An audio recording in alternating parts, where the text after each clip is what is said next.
In this lecture, we're going to be discussing deontology, or duty-based theories of ethics. The most famous deontological theory in normative ethics was championed by Immanuel Kant.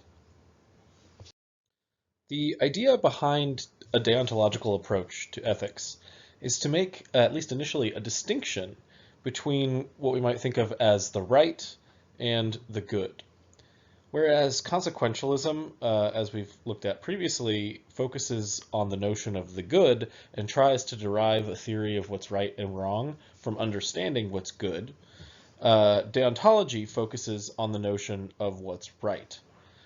You can sort of think of these two theories as distinguished over how they answer the question, which thing is more central, the good or the right?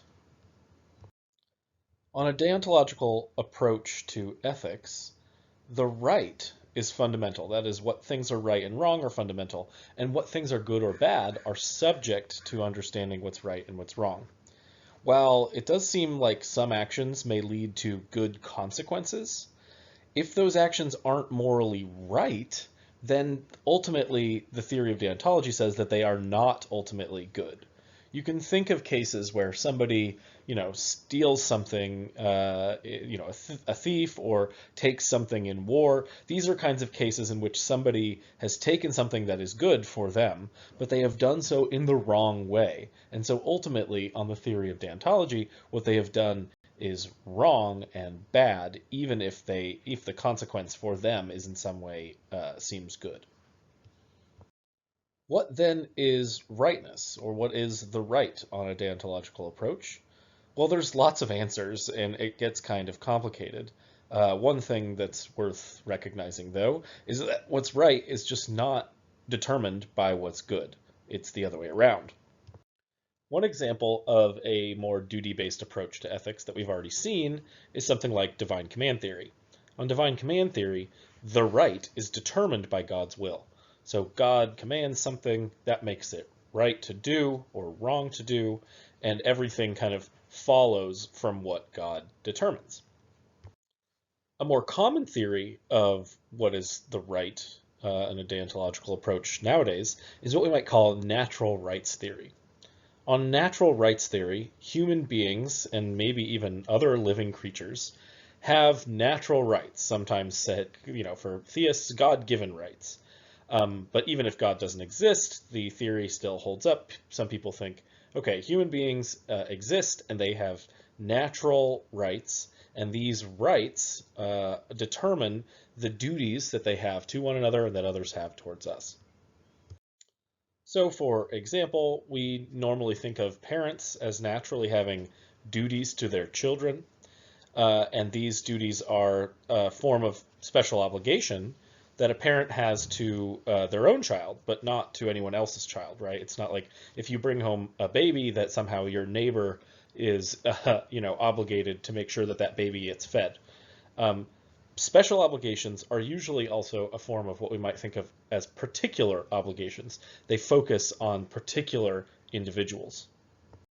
So, for example, students have a certain kind of general obligation to teach their professors with respect. This is a general obligation that all of you as students have. And on the basis of this general obligation that you have, we can derive a specific obligation that you have towards me, because I am your particular professor for this class. This works in the reverse as well. I have taken on a special obligation to teach each and every one of you by taking on the general obligations that come with taking on the job of being the instructor of the class. I am obligated specifically to each and every one of you on the basis of the general obligation that I assumed when I took the job. Now, through these kinds of examples, we can distinguish different kinds of obligations, right? So there are obligations that can be distinguished by their scope. General obligations are scopes that are had more towards a big group of people, towards everyone. So, for example, a general obligation that all of us have is the duty to not harm others unnecessarily. And then there are particular obligations that people can take on, right? So you might take a particular obligation on when you decide to take care of your grandmother because she's ill. That would be a particular obligation that you have towards your ill grandmother. We might also distinguish different kinds of obligation by their origin. Natural obligations are the kinds of obligations that we tend to think people have in a natural way. So by virtue of having a child and bringing it home, you seem naturally to have gained the obligation to take care of that child because it needs taken care of in order to grow up. But there are also special obligations that you can take on, and these are obligations that you have to take on in a special way. So for example, the duty that you have towards to do what your boss tells you to do, that's a special obligation given the fact that you agreed to take the job in the first place. Deontological theory deals with rights and obligations most fundamentally. So rights are related to obligations kind of in an asymmetrical or a symmetrical way, right? So generally, if someone has a right to bodily integrity or to not being harmed, then other people have an obligation towards them. Similarly, if you have a right to life, that means that other people have an obligation to not take your life. If you have a right to freedom, then other people have an obligation to not impinge on your freedom. If you have a right to property, then other people have an obligation to not take your property. This brings us to one of the most famous philosophers in the modern period, Immanuel Kant. Kant is famous for both his metaphysical theoretical philosophy as well as his ethical philosophy. And here we're going to look at Kant's ethics. Kant was a very deep thinker, and he ultimately accepted the deontological approach to ethics because he thought that he could determine or figure out how ethics ought to work and come up with a good ethical theory on the mere basis of understanding what it is to have an obligation or be duty bound to do something. He thought that if we could figure out what a duty is and what it is to have a duty, then we can figure out what duties we actually have, and thereby figure out what moral requirements we must obey and sort of follow. This way of thinking was rather revolutionary because basically Kant is saying that merely by thinking deeply about our concept of what a duty is, we can determine what we need to do in order to be morally good people. So what is it that Kant thought about duties and obligations? Well, first, Kant wants to say that duties and obligations are what we might call a species of practical requirements. Practical requirements is the larger genus category, and specific, duties and obligations are species of practical requirements. All practical requirements have a particular structure. They come like this.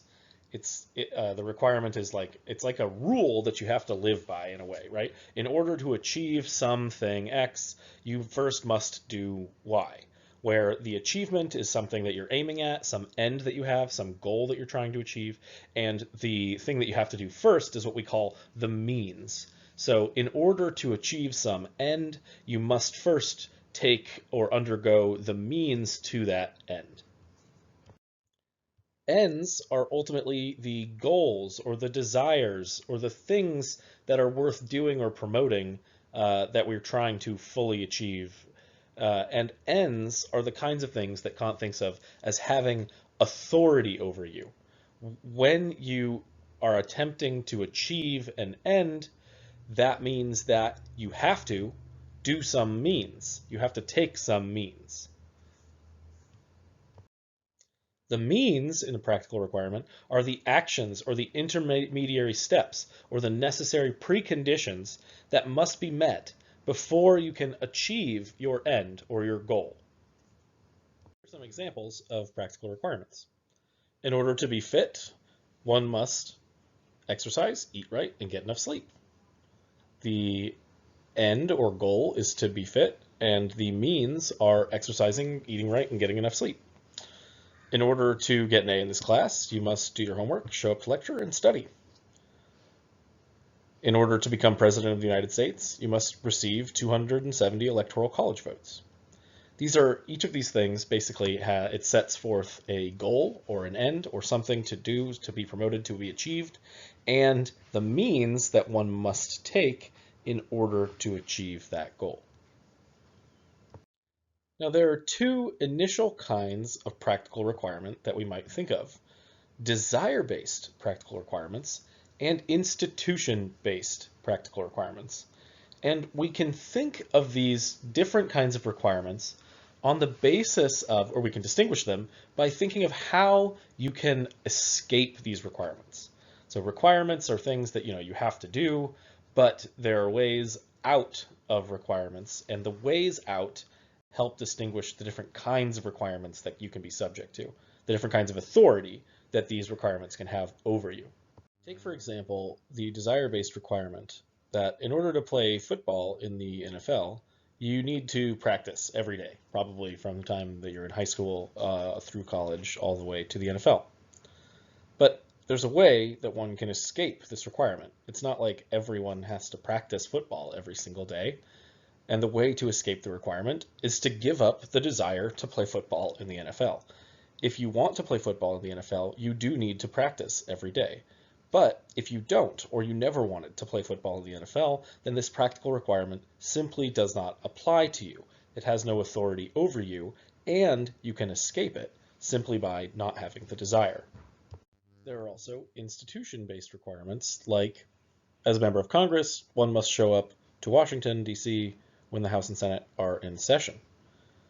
For these kinds of requirements, in order to escape the requirement, it's not the same as losing the desire, right?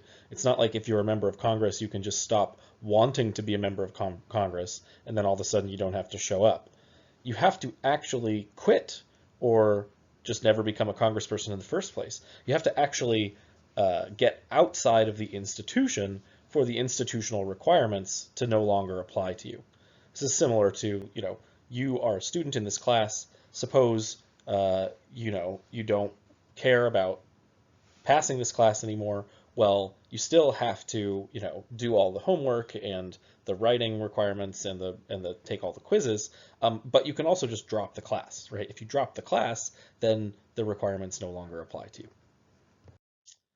Now, what about morality? Morality seems to be the kind of thing that requires that you act practically in certain ways. But what kind of a practical requirement is a moral requirement? A requirement that says like that you shouldn't murder people or that you shouldn't, steal things.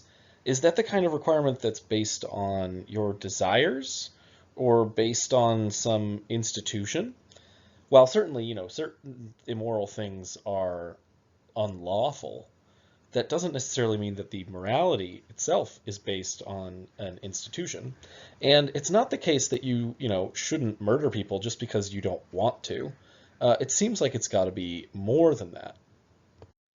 Now, for Kant, one of the hallmarks of a real moral requirement is that it has universality, which means that it applies to everyone, no matter what. You can know that a certain practical requirement is universal if it's inescapable. That means that it's not possible to actually escape that requirement without, dying or giving up whatever life that you have. An inescapable requirement is one that always applies to everyone, or at least always applies. And no matter what your desires are, or the institutions that you apply to or that you are part of, moral requirements always seem to apply. It's never the case that it's all right to murder someone, and it's never the case that it's all right to steal something, or according to Kant, it's never morally acceptable to lie. Kant also thinks that moral requirements are unconditional. That is, there's not some condition that one must meet in order for them to apply. And so this leads Kant to make a distinction between what we might call categorical requirements, unconditional requirements, and hypothetical requirements, or requirements that do actually have a condition. Categorical requirements, or categorical imperatives, as Kant likes to call them, are a different kind of practical requirement.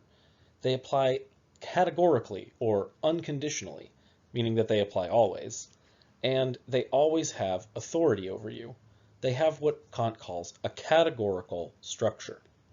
Categorical imperatives are the kinds of commands that tell you to do particular things or not do particular things, but they don't have relevant aims, goals, or conditions that one is trying to meet in the command, right? So instead of it being like, well, if you want to do X, then you should do Y. No, instead it just says, do action X.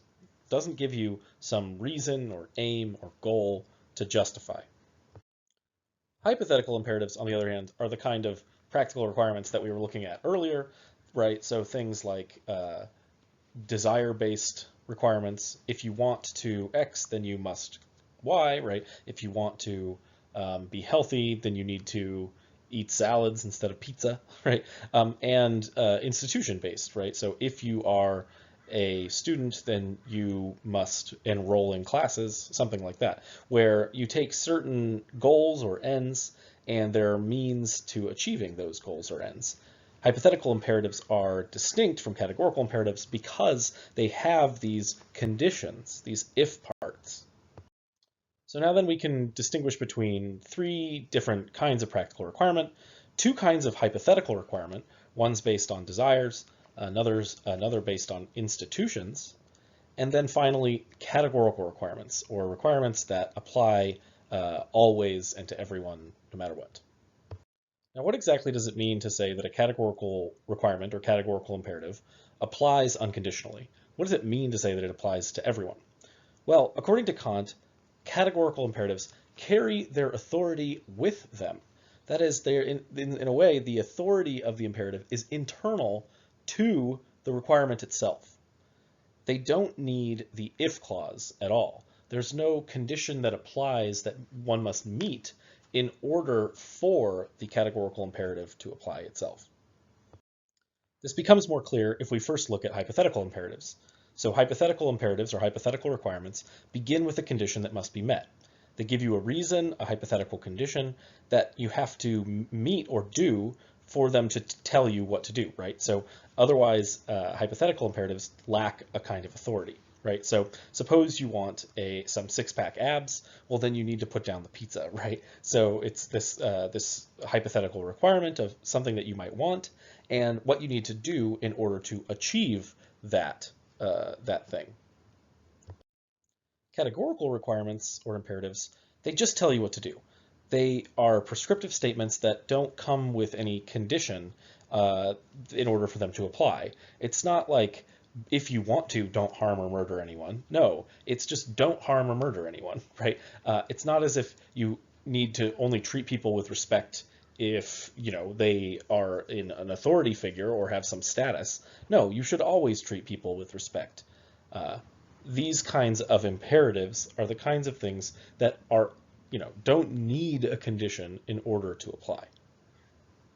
Now you might think, wait a minute, do all imperatives really need a condition to apply? Like maybe even categorical imperatives, like moral imperatives, there has to be some condition that they meet, right? Like I can imagine a scenario in which it's not wrong to harm someone because they're doing something bad, right? If they're going to harm me, then I have the right to defend myself. And so the imperative, don't harm other people, only, it comes with the if clause that says basically, if they're not trying to hurt you, then don't harm other people.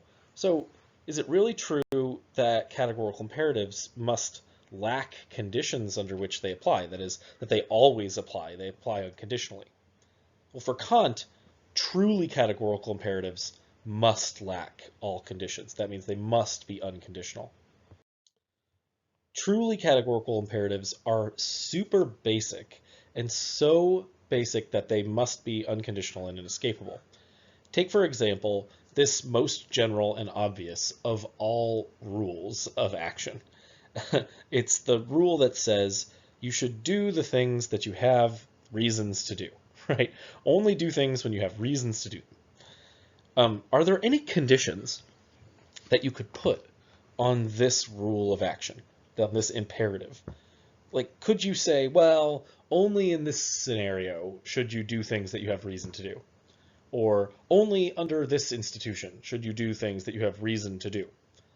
No, putting conditions on this isn't going to change anything. The rule that just tells you that the things that you should do or the things that you have reasons to do is so basic and so general, it's so universal, it's unconditional and inescapable. Another similar rule is just the rule that says be rational. This is an imperative that tells you to do something. It tells you a way to be rational. And really all that means is do what you have most reason to do, right? Don't do things that you don't have reason to do. Don't do things that are against the reasons that you have. But can you even imagine a situation in which this would be qualified? Is it as if like you should only be a rational person when you want to be a rational person, or you should only be a rational person when, you're a part of some rational group like being a college student or something like that? No, like that kind of condition doesn't even make sense. It would never apply. Like it applies, sure, but being rational is something that you should always do anyway, just because it's part of who you are as a rational creature. Ultimately, Kant thinks being rational and being moral kind of come to basically the same thing. He thinks that commands like be rational, which just are things that we have to follow them. They don't really, there's no conditions that have to be met for them to be things that we do. And don't murder have similar what we might call inescapable force. These are imperatives that apply unconditionally. That means that you don't have to meet some condition in order for them to apply to you. Now, what exactly is it to be rational anyway? Well, to be rational is to act for the reasons that you have. But can you ever act in a way that's not based on reasons or based on no reasons that you have? Sure, that's when people are irrational, when they act against the reasons that they have. But you want to be rational, right? Nobody wants to be irrational. So do you really have a choice? Can you want to be irrational? Well, that would be kind of impossible in a way, because if you want to be irrational and then you act irrationally on the basis of wanting to be irrational, then you would have a reason to be irrational. So you would rationally be acting in an irrational way. Well, that's confusing and in a way self-undermining, because you can't rationally be irrational. All of this is tied up in the fact that ultimately, at least according to Kant's thinking, we are rational creatures. Our underlying nature is such that we are creatures that think and are able to reason, and using our reasoning can come up with reasons for acting in specific ways. Because we're the kinds of creatures that have reasons and act on reasons, we can't escape that part of our nature. Being rational is part of who we are. And because of that, because it's part of who we are, there are ultimately some reasons that flow from the fact that we are the way that we are and don't have conditions on them. These reasons spring forth from our very nature as a rational being. Because I am rational, there are certain things that I have to do, like being rational. And Kant thinks the same kind of thing goes for morality. Because I'm a moral creature, there are certain things that I just have to do, namely follow the categorical imperative. Here's another way of thinking about this sort of issue. It sort of builds on a puzzle. Suppose that you believe in the divine command theory, the theory that we talked about previously, that right and wrong is determined by God and God's will alone. So that means if you're a divine command theorist, you think that the reason that you should do certain things, that certain things are moral, is because God tells you to. So if you should do X, Y, and Z, it's because God tells you to do them. But who tells you that you should do what God tells you to do? That is, what's the underlying reason that you think you have to listen to what God has to say? Now, it can't be, because it would be self-undermining, that God tells you to listen and obey what God tells you to do in the first place, right? Because that's the whole point here. God's authority is in question. If God tells you that you should do what God tells you to do, well, then what reason do you have to listen to God in the first place? What reason is there in the first place for doing what God commands? The issue here is ultimately that divine command theory rests on what we might call a hypothetical imperative. The hypothetical imperative is the assumption that you are subject to God's authority already. And if you are subject to God's authority, then you must do what God tells you to do. But you can always ask the question, why? Why am I subject to this authority? And sometimes you can actually escape that authority, right? So if you ask the question like, why do I have to, eat well in order to be healthy? Well, you can always escape that authority by deciding that you don't want to be healthy anymore. You can always ask why, and then you can always question the authority when it comes to hypothetical imperatives. When it comes to categorical imperatives, though, the fact that they're unconditional and inescapable means that they have their own internal authority. And these are the kinds of things where it just doesn't even make sense to ask why anymore, because these are the things that are just to be done. So if I tell you to go out and be rational in the world, and you ask me why, there's no sense to be made of an answer for being rational. The closest thing is, well, that's just because it's the kind of creature that you are. You're a rational creature. Kant thinks the same thing for morality. Why should you be moral? Well, there's no reason for it. It's just because you're the kind of creature that is subject to morality. Kant gives a couple of formulations of what he calls the categorical imperative, which is ultimately what he thinks of as the central rule of morality.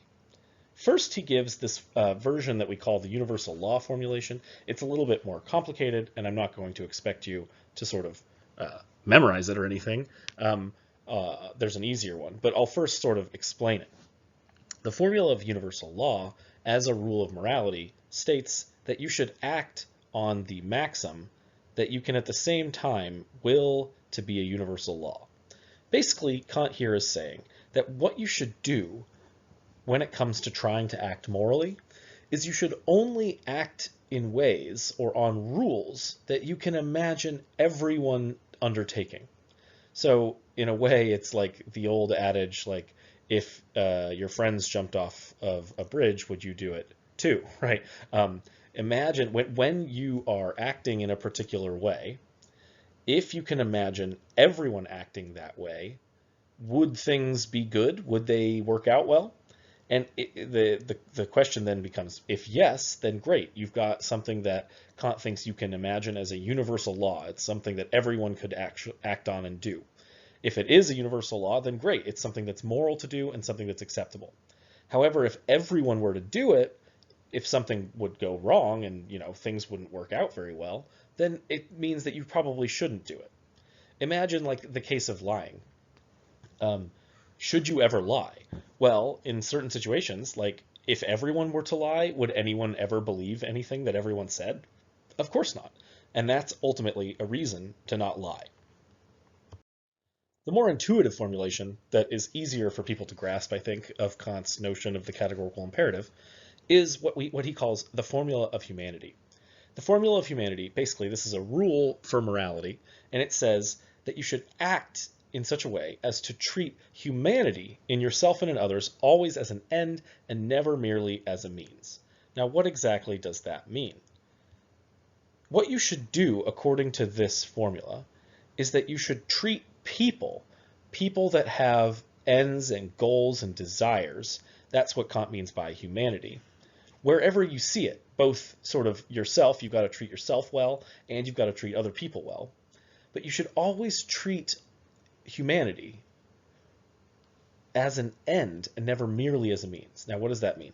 It means that you should treat humanity as something that's valuable and worthy of promoting it and worthy of taking it seriously, rather than using it as a means, a mere tool to get your own ends, to your own desires. The thought here basically being that what you should do is you should value other people as valuable, and you should thereby treat them as valuable as they are. You should treat them in a way that takes their rational livelihood seriously, their ability to think and decide what they're going to do. And you should never treat someone that has a rational capacity as less than rational, as a mere tool to getting what you want. Another way of saying it is you should never treat yourself as somehow better than anyone else. A nice example of this formulation of the categorical imperative is how Kant can argue against slavery. Think about slavery. If you enslave someone, what are you doing? You're treating them and their ends as a mere means to your own ends. So if you enslave someone, you're not taking seriously what they want, what they need, how they want to live their life. You've enslaved them. You've basically made their goals subject to your will. What you want to do becomes the thing that you can use them to achieve, and you don't have to take their ends seriously. This is, of course, the opposite of what happens when we have regular jobs these days. In a regular job, of course, your boss uses you to accomplish some goal, but your boss takes your ends into account as well by paying you, right? By giving you the means to achieve the other things that you want to do in your life. So slavery is ultimately wrong on Kant's view because whenever someone is enslaved, they are being treated as a mere means to someone else's ends. And we must treat humanity always as an end in itself, according to Kant, never as a mere means. The final way of thinking about it, then, is that we should treat things that are of particular value, particularly things like human beings that have rational capacities and are obviously valuable in a certain way, and we should respect that value. We should treat a valuable thing as valuable as it is, as valuable as it deserves. Give it the respect it deserves because of the value that it has. And to not respect something that is valuable is to mistreat that thing and to wrong it, ultimately. And so finally, on Kant's view of morality, we can derive the rights and duties that we have towards each other from the basic idea of a right or duty, because ultimately, certain rights and duties are found in the categorical imperatives that are grounded in our rational nature and moral nature as human beings. Because we are the way that we are, that gives us the value that we have and each other, and ultimately grounds the rights that we have against each other and the duties that we have to each other.